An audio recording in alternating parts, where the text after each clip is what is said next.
Hey guys, in today's video, I bring you a surprising and revealing story that will challenge everything you believe. Let's meet Peregrine Langston, a religious leader who literally faced death and came back with a shocking vision. He saw Allah chained in hell and received a truth that religions have hidden for centuries. What he experienced on the other side will leave you speechless. So, before we start, leave your like, subscribe to the channel so you don't miss any content like this, and activate the bell to receive all notifications. Now, get ready for an intense and transformative journey. Mr. Langston, I'm sorry. It's stage 4 pancreatic cancer. These words came out of Dr. Henshaw's mouth, but it was as if thunder had struck me. I stared into space, trying to absorb the meaning.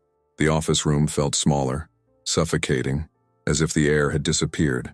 My wife, Eleanor, was at my side, her hand firmly on mine. Despite his constant presence, I felt more alone than ever. She remained silent, but the sound of her heavy breathing said it all. When we finally managed to move, we left the office in a silence that seemed endless. In the car, she broke the silence. "I will get through this, Peregrine," she said, her shaky voice trying to sound steady. I just shook my head. The words didn't come. How could I, the spiritual leader of our community, be shaken like this? It was my role to be the example, the unshakable rock. However, at that moment, I felt like a grain of sand in the face of a storm. When we got home, I went up to my room while Eleanor went to make tea. I closed the door and knelt on the carpet, as I had done thousands of times before. I began the words of the prayer, but they sounded empty. "O Allah, if this is your will, give me strength to endure, and if my time comes, allow me to be in your presence." Despite the words, my heart was heavy. For the first time in my life, my faith felt fragile. It was as if I was reaching for something intangible, but it was slipping through my hands. My daughter, Amira, arrived the next day. She gave me a big hug, tighter than usual. "You're not going to get rid of me that easily, Dad," she said with a smile, but there was concern in her eyes. "It's not a question of getting rid of you," I replied, trying to sound strong. "It's accepting God's will." Amira sighed, crossing her arms. "With all due respect, Dad, this is just biology. It's not all spiritual." Those words cut me. I knew she was skeptical about faith, but hearing that at that moment felt like a direct hit. "Science can explain many things, Amira, but it doesn't explain everything." She didn't insist, but what I didn't say was that, inside me, doubts were starting to grow too. The days following the diagnosis were a haze of exams, consultations, and attempts to adapt to a reality that was impossible to ignore. My body, which had previously endured long hours of prayer and community guidance, now felt weak and exhausted.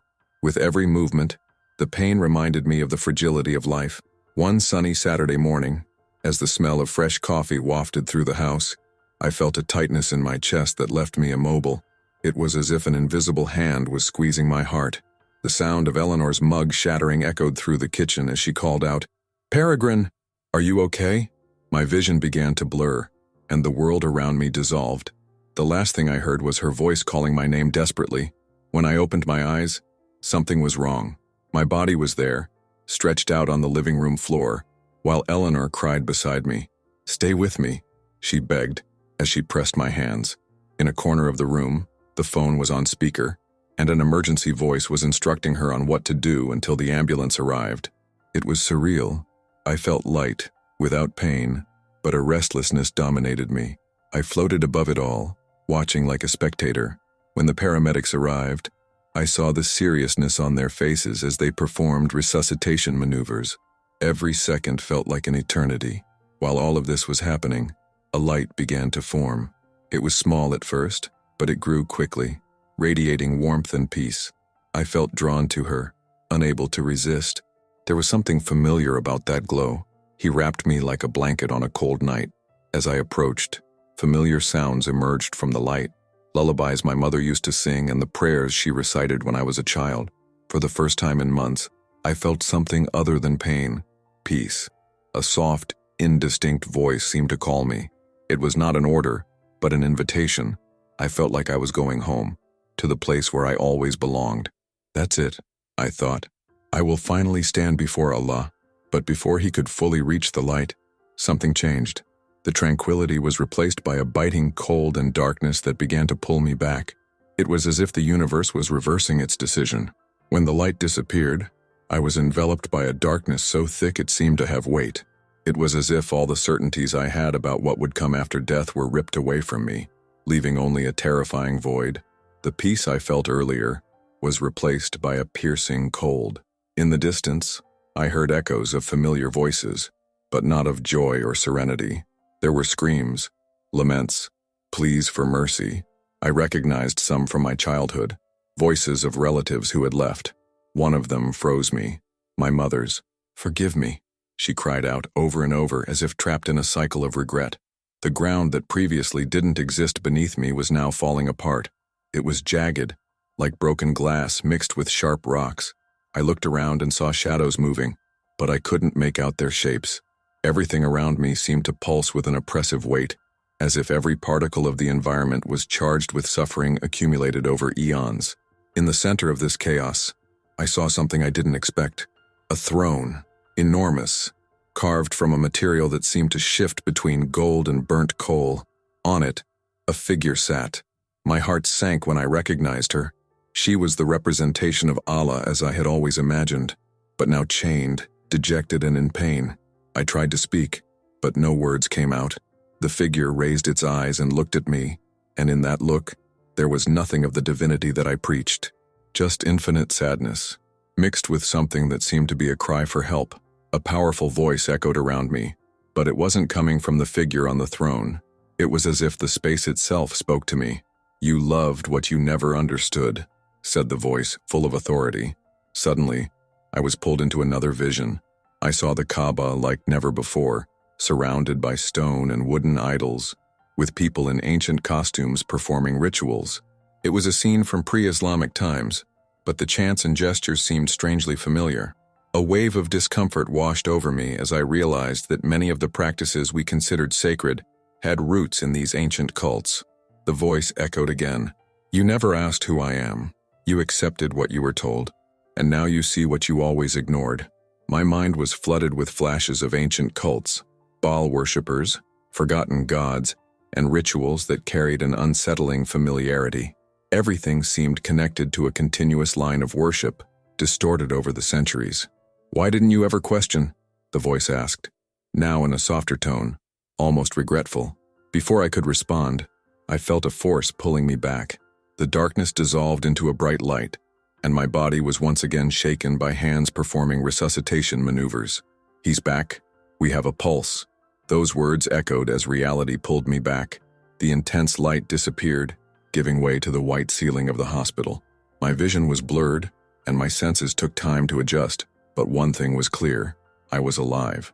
I felt my chest burning as Eleanor cried beside me, holding my hand so tightly she seemed afraid I would disappear again. "Thank God," she exclaimed, her tears cascading down. But inside me there wasn't the relief that everyone expected.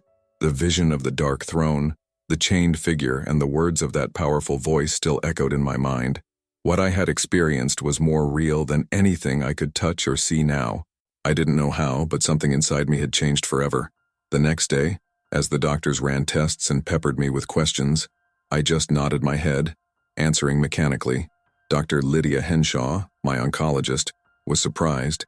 "It's amazing that you came back after 5 minutes without a pulse. Very few people can.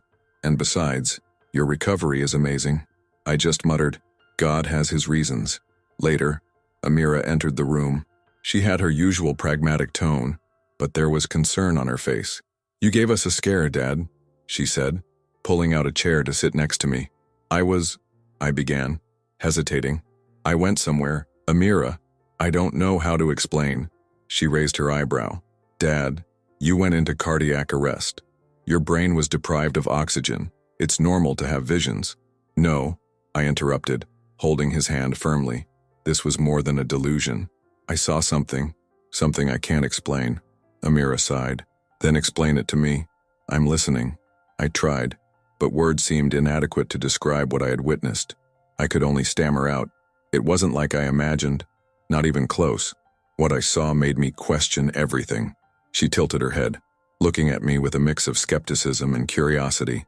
"It's okay, Dad. When you're ready to tell me, I'll be here. As Amira left, my mind remained in a whirlwind.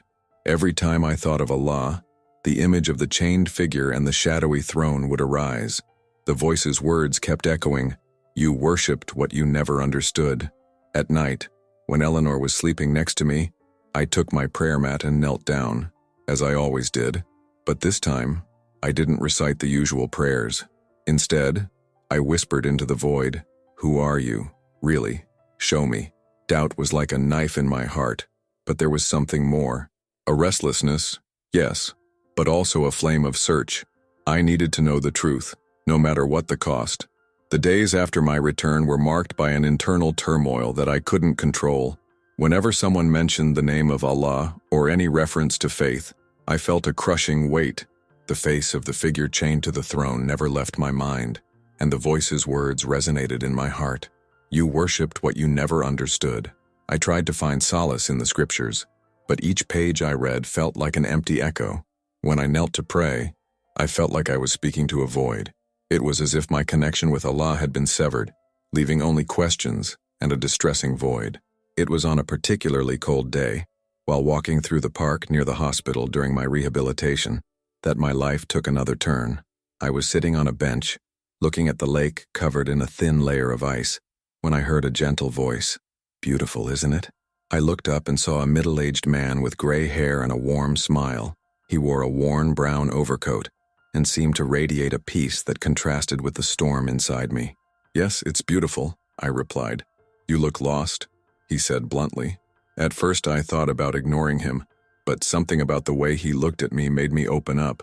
I don't know what to believe anymore." He sat down next to me and extended his hand. "Gabriel Turner. I'm the pastor at the church around the corner." I hesitated, but shook his hand. "Peregrine Langston. Do you want to talk?" he asked, leaning forward. For some reason I couldn't explain. I started counting. I told him about my diagnosis, the breakdown, what I saw during the near-death experience, and how now nothing made sense. He listened without interrupting me, nodding occasionally, with a look that conveyed understanding. When I finished, he said, "What you saw was the truth trying to reveal itself to you. Have you heard these words before? I am the way, the truth, and the life." I shook my head. "They're from Jesus, aren't they?" He smiled. "Yes, John 14:6. Peregrine, perhaps you are being called to know something greater. Jesus is not just a historical figure. He is the perfect reflection of divine love." His words hit me like lightning. For the first time since my experience, I felt something move inside me. A shy but present hope. If you want to come to church, you don't have to decide anything right now. But sometimes, being in a place of searching helps to clear the path. I thanked him and returned home with Gabriel's words echoing in my mind. At night I dreamed of a man in white robes who reached out to me and said, "Seek the truth. You will find it." I woke up with tears in my eyes, feeling a flash of peace that I hadn't felt in months. My decision to explore Christianity was not something I made right away. There were weeks of conversations with Pastor Gabriel Turner, readings of scripture and moments of deep reflection. Every time I read Jesus' words, especially the passages about love, forgiveness, and truth, I felt a connection I had never experienced before. Finally, on a sunny Sunday morning, I decided to attend a service at Gabriel's church. I entered hesitantly, feeling the curious looks of the people around me, but Gabriel welcomed me with a warm smile and led me to a bench near the altar. As the service continued, I heard Gabriel preach from John 8:32. "You will know the truth, and the truth will set you free." These words touched me deeply. At that moment, I knew I needed to follow this new path. However, my decision was not well received at home. That same night, I called Eleanor and Amira for a talk. Eleanor, who was already suspicious of my distancing from religious practices, looked at me with concern. "I want to share something important with you," I began, feeling a lump in my throat. "Today, I went to a Christian church." The silence that followed was deafening. Eleanor seemed frozen, her eyes wide in disbelief. Amira, on the other hand, crossed her arms and raised an eyebrow, as if waiting for the drama to unfold. "You were what?" Eleanor finally spoke, her voice low and thick with emotion. "I went to church, and I need you to understand. I'm looking for answers. What I experienced during my near-death experience changed everything for me. I can no longer ignore how I feel. You are betraying your faith, Peregrine, she exclaimed, standing up abruptly. Everything we've built, everything we believe in, are you throwing it away for the sake of a vision? It's not just a vision, Eleanor, I replied, trying to remain calm. It's a truth I can't ignore. I'm being called to something greater. Amira, who until then had been silent, finally spoke. Father, if this is what you need to do to find peace, do it, but know that it will bring problems. Eleanor left the room without saying anything else, and the sound of her footsteps echoed through the house. Amira remained, looking at me with a mix of support and concern. I don't understand your faith, Father, but if you're willing to face all this, who am I to stop you?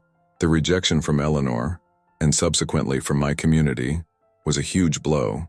I received scornful looks and even letters from members of the mosque, saying that I had strayed from the path of Allah.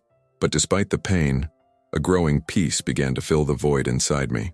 The following week, I went back to church and asked to be baptized. It was the most freeing moment of my life, but also the loneliest. After my baptism, I felt a new energy within me, something I couldn't explain. It wasn't just spiritual. My body seemed to respond in unexpected ways. But there were still medical tests to be done. Dr. Lydia Henshaw had scheduled a CT scan to assess the progression of the cancer and determine the next course of palliative treatment. In the hospital waiting room, Eleanor was with me, still distant but present. His silence cut deeper than any words. Amira, on the other hand, sent sporadic messages, asking if I needed anything. The exam was quick, but the wait for the results was endless. When I was finally called into the office, Dr. Henshaw was pure astonishment. He held a clipboard, flipping through pages of reports and images, as if looking for something he knew was there but couldn't find. Peregrine, she began, her tone tentative. I don't know how to say this. Your scans are clear, clean, I repeated, feeling my heart race. There are no signs of the tumor. It is completely gone.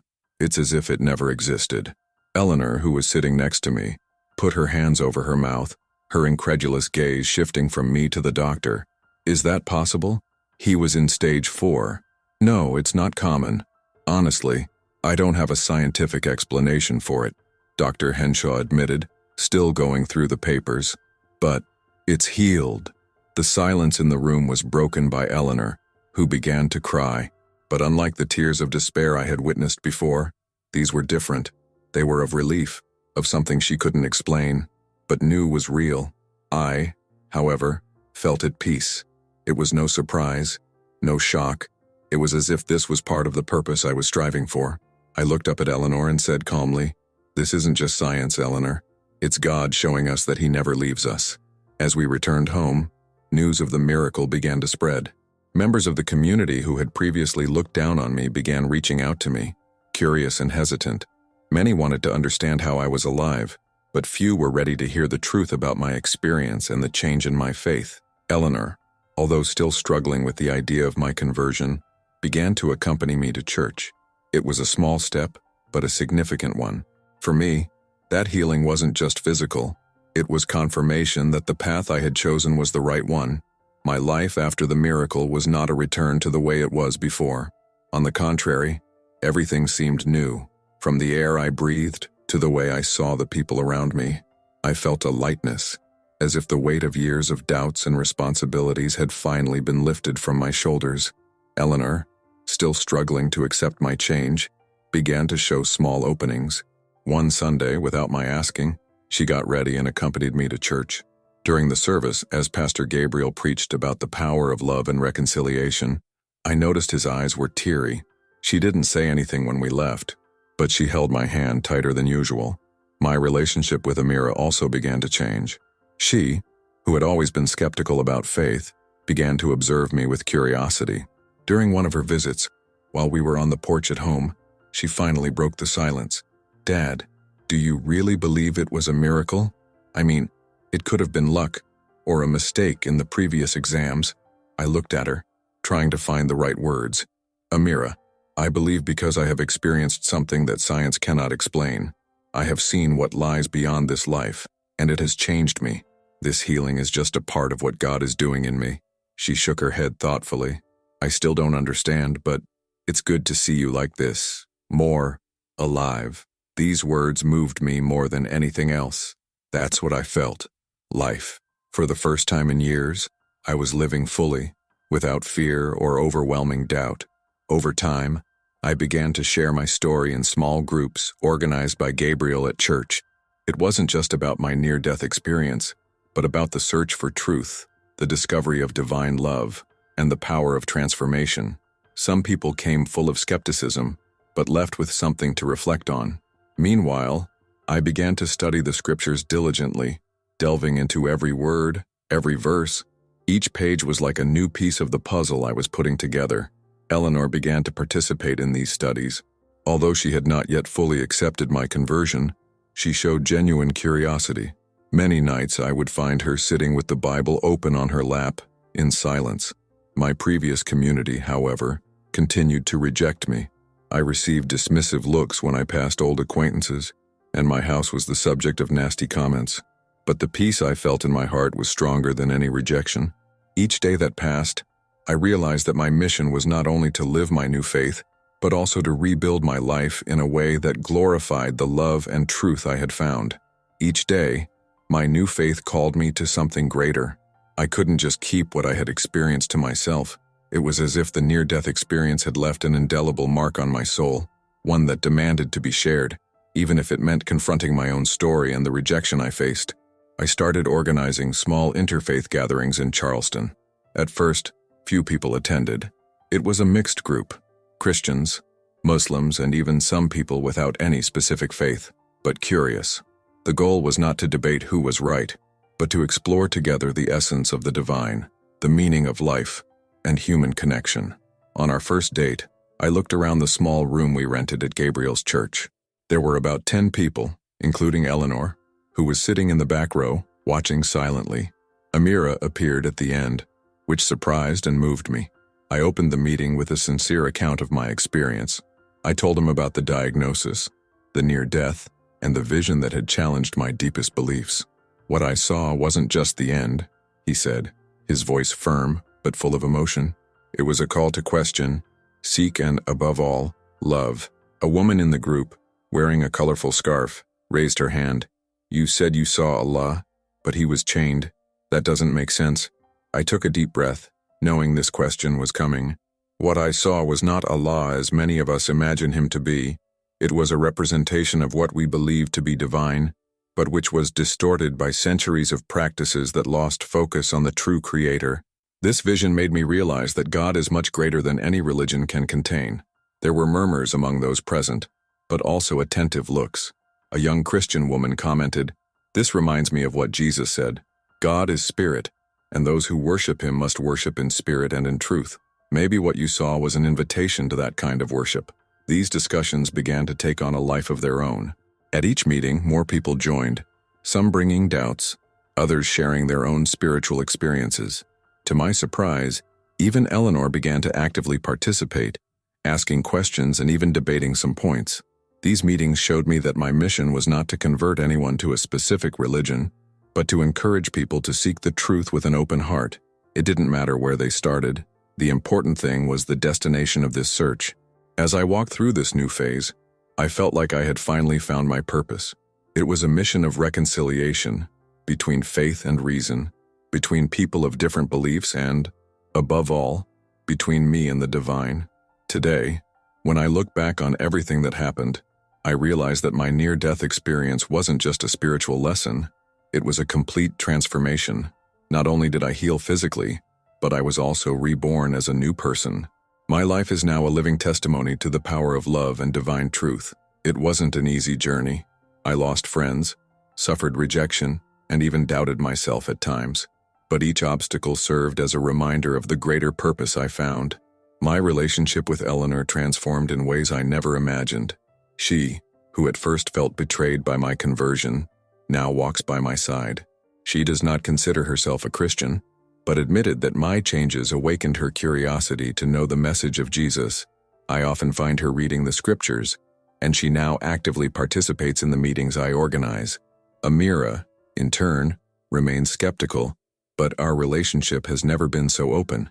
She often says, "Dad, I don't understand everything you believe, but I admire the man you've become. That, to me, is as powerful a testimony as any miracle. Interfaith meetings have grown beyond my expectations. Today, people from diverse backgrounds, Christians, Muslims, Jews, atheists, come together to explore deep questions about life, death, and the search for meaning. Many told me that, although they did not fully share my faith, they found the meetings a space to question and learn. What about me? My faith is not in a religion, but in a relationship. The phrase, "I am the way, the truth, and the life," has never been so true for me. I discovered that the true God is not trapped in shadow thrones or human dogmas. He is pure love, which calls us to a life of truth and compassion. My experience has shown me that the divine cannot be confined to rituals or traditions. It is something that transcends, that calls us to live fully, recognizing the value of each person around us. I close this report with a message that I carry in my heart. The truth is liberating. If you search sincerely, you will find it. Today, I know that I am living, not just existing, and that, for me, is the greatest gift God could have given me. If you liked this beautiful spiritual testimony, leave a like, comment on your impressions, subscribe to the channel, and don't forget to activate the notification bell to watch each new video and help us spread this message to a greater number of people. Until next time.